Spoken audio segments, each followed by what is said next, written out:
अपने पूरे नहीं सॉरी, बोलने दीजिए उसको, आप बैठे, उनको बोलने दीजिए। मैं अपने पूरे संसदीय जीवन में विधानसभा में काम किया, लोकसभा में काम किया और अब राज्यसभा में कम से कम 1 दर्जन से ज़्यादा बजट देखा हूँ पास होते हुए। इतना निस्तेज और निरुद्देश्य बजट मैंने आज तक कभी देखा नहीं। ऐसे पिछले 2 साल कोरोना से पूरा देश संकट से जूझता रहा और ये बजट भी लगता है कोरोना ग्रस्त हो गया है। बजट को भी लकवा मारा हुआ लगता है। 2022 मैं एक किसान परिवार से आता हूं और पूरा देश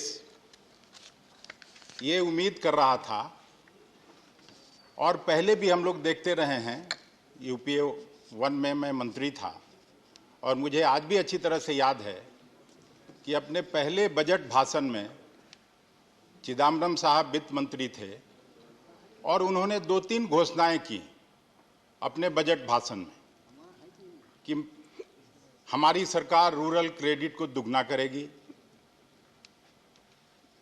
किसानों की एमएसपी को हम लोग दुगना करने का काम करेंगे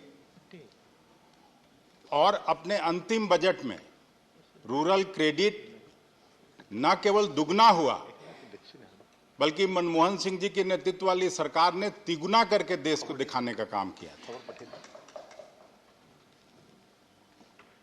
जो न्यूनतम समर्थन मूल्य जिस पे इतना बड़ा आंदोलन देश में हुआ, शायद आजादी के बाद का सबसे बड़ा किसान आंदोलन था जिसको देश ने देखा है। जब 3 बिल मोदी जी की सरकार ने लाई थी, उन लोगों का क्या मांग था? मांग था कि एमएसपी पर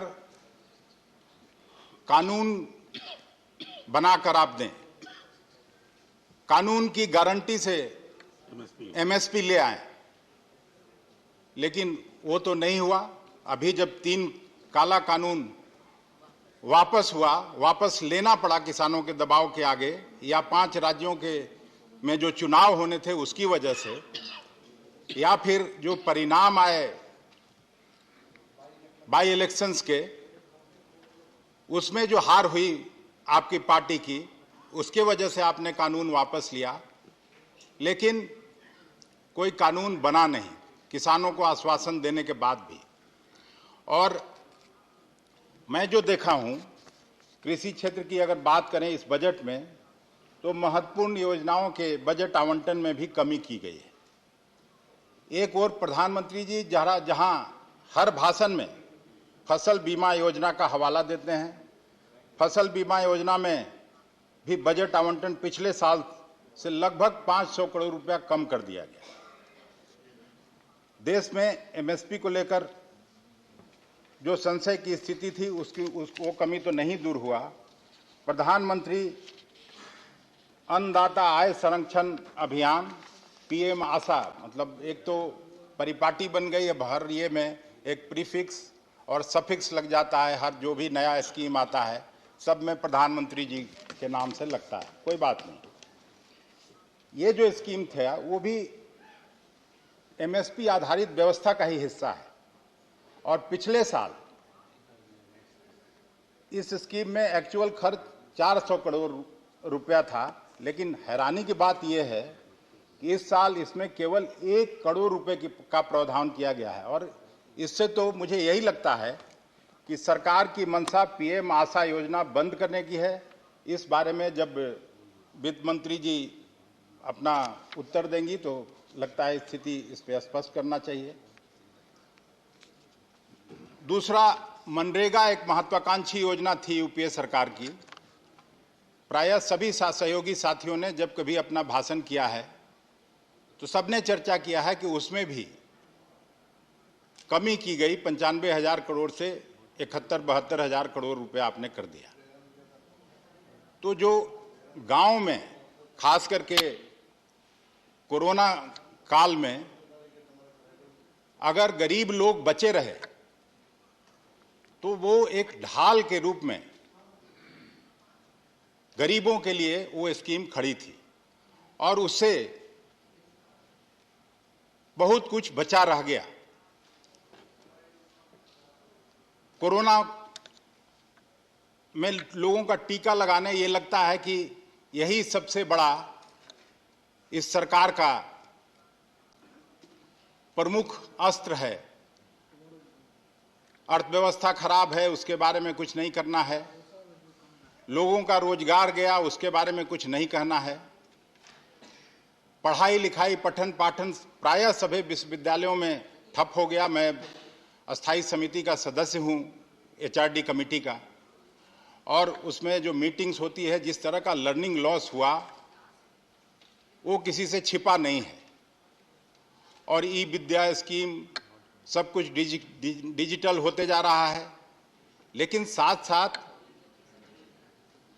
आपको ये भी करना चाहिए था कि इसमें जो डिजिटल फ्रॉड हो रहा है, जितना इसमें ट्रांजैक्शन हो रहा है, कोई कभी न कभी आपके मेरे जिंदगी में वो फ्रॉड का हम सभी शिकार होते हैं, पूरा देश शिकार होता है, उस पर आप कुछ कहते नहीं, उसके लिए आप कोई कानून लाते नहीं। तो जिस तरह का ये बजट है, आम लोगों के लिए कहीं कोई जगह नहीं है। आम आदमी हताश है, निराश है। और जिन लोगों के लिए बजट है, प्रधानमंत्री जी के मित्रों के लिए कल ही कपिल सिब्बल साहब अपने भाषण में बताए कि 142 बिलियनियर का इनकम कितना बढ़ा, लेकिन इस पे सरकार का ध्यान नहीं है कि ये जो 27 करोड़ लोग गरीबी रेखा के नीचे चले गए, अंत्योदय अन्न योजना और BPL परिवार में जो लोग चले गए, उनके लिए आप क्या कुछ करने जा रहे हैं? उनकी आमदनी कैसे बढ़े? मिडिल क्लास जो 3 करोड़ लोग नीचे चले आए, उनके लिए टैक्स में कोई रियायत क्यों नहीं? इस पे आपका बजट प्रायः चुप है। और आपके मित्र जब बोलते हैं उधर से, तो जो बात सूट करती है, कोई इंटरनेशनल ये में हम देख रहे थे कि अरुण सिंह जी जब अपना भाषण शुरू किए तो IMF के एक डायरेक्टर का हवाला देते हुए बजट का तारीफ करने लगे। लेकिन जब कोई और प्रतिष्ठित इंटरनेशनल एजेंसी या अखबार कोई आलोचना करता है तो वो आपको प्रायोजित लगने लगता है। न्यूयॉर्क टाइम्स का एक रिपोर्ट था। न्यूयॉर्क टाइम्स आपके बजट के बारे में कहता है कि large share of government spending will be raised from borrowing and taxes including those on fuel and fertilisers which have contributed to rising prices of food and essential commodities. Another major concern for economists is the government's attempts to keep its deficit in control by reducing the spending on social schemes and welfare. ये हकीकत है, इसको आप नजरअंदाज नहीं कर सकते। और कैसे करिएगा? ये डेफिसिट आएगा कहां से? कहने के लिए मेक इन इंडिया, लेकिन हो रहा है सब कुछ सेल इन इंडिया में जा रहा है।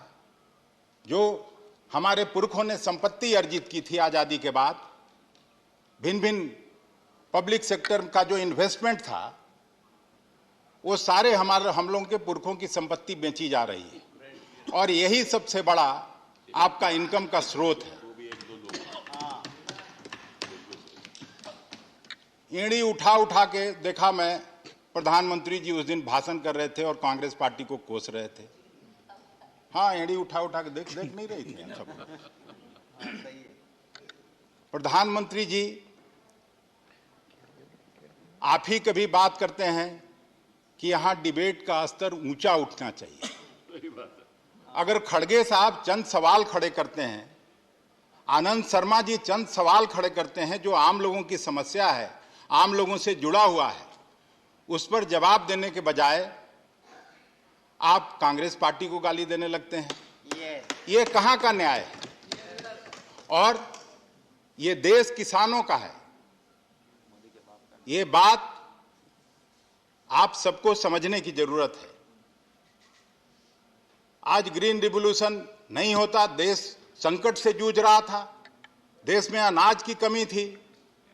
उस समय तो आप हुकूमत में नहीं थे, कांग्रेस पार्टी हुकूमत में थी, और इंदिरा जी के स्टेप से देश आत्मनिर्भर हुआ खाद्यान्न के मामले में।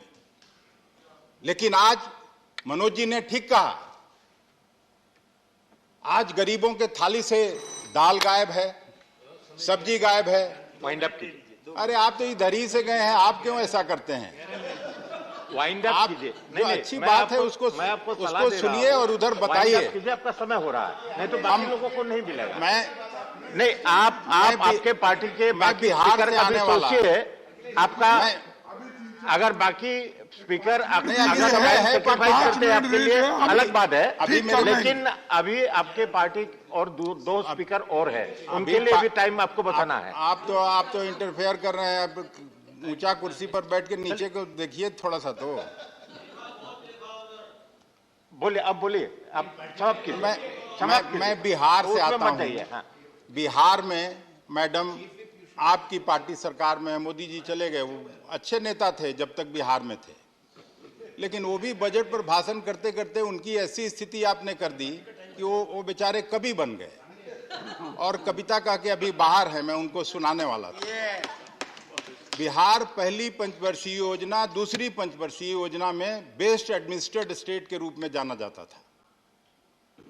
कांग्रेस की हुकूमत थी उस समय भी, और अकेले जितना चीनी देश पैदा करता है उसका 27% चीनी बिहार पैदा करता था। अब आपके हुकूमत में 27% से 2% पर चला गया।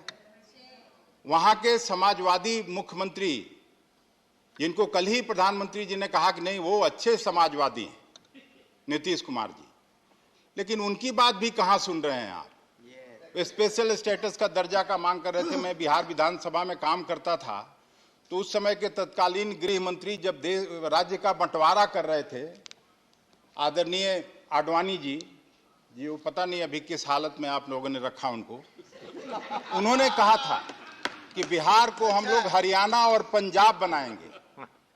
बिहार को हम लोग 1,79,000 करोड़ का पैकेज देंगे। एक्स्ट्रा टाइम भी आपको मिल गया। उस पैकेज का क्या हुआ? उस पैकेज का क्या हुआ? सभापति जी, हम आपसे जानना चाहते हैं। और पिछला विधानसभा के चुनाव के समय में जब आदरणीय प्रधानमंत्री जी वहां गए, तो उन्होंने कहा कि 1,25,000 करोड़ का हम पैकेज बिहार को देंगे। वो उस पैकेज का क्या हुआ? एक छोटा सा घोषणा बेचारे नीतीश जी मांगते रह गए कि पटना विश्वविद्यालय को आप सेंट्रल यूनिवर्सिटी बना दीजिए। उस घोषणा का क्या हुआ? जिस यूनिवर्सिटी से निकला हुआ कैबिनेट सेक्रेटरी गावा साहब आपके वहीं के हैं, 5-5, 6-6 सेक्रेटरी गवर्नमेंट ऑफ इंडिया में उस विश्वविद्यालय के हैं, और न जाने कितने इंजीनियर्स, डॉक्टर्स हैं।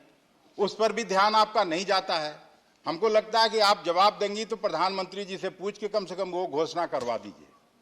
और रोहतास इंडस्ट्री था, डोला बहन ने कल जूट इंडस्ट्री का बात किया, पूरा वो इलाका पूर्णिया कटिहार का पूरा शुगर मिल सारे बंद हैं। सारे औद्योगिक जो भी कांग्रेस की हुकूमत में पब्लिक सेक्टर इन्वेस्टमेंट आया, सभापति महोदय, चाहे वो बोकारो का कारखाना हो, हटिया का कारखाना हो, बरौनी का कारखाना हो, बाढ़ में आया, मुजफ्फरपुर में थर्मल पावर आया, लेकिन इस हुकूमत में क्या आया?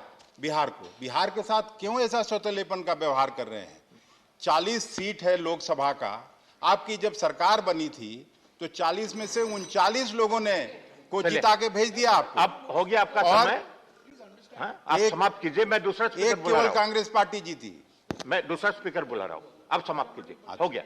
ठीक है, अपनी आशाओं को व्यक्त करने का मौका पाकर और आधी बात कहने का आगे भी मौका मिलेगा। आपका धन्यवाद करता हूं। बहुत बहुत धन्यवाद।